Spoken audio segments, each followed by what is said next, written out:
Audio ertak. Ahillikda unum bor. Qadim zamonda bir bog'da chumollar oilasi yashar ekan.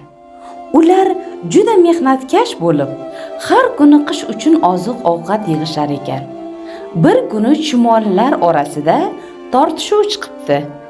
Har biri ishni boshqasiga yuklab, o'zi dam olishni istabdi. Shunda eng keksa chumoli ularni yig'ib shunday deb: "Agar har kim faqat o'zini o'ylasa, qishda och qolamiz.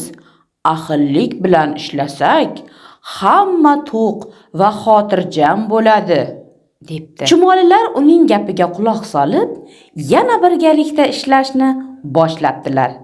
Kimdir don tashibdi, kimdir yo'l ochibdi, yana boshqalari yig'ilgan oziqni tartibga solibdi.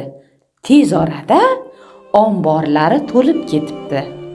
Qish kelganda esa boshqa hasharotlar oziq topolmay qiynalibdi.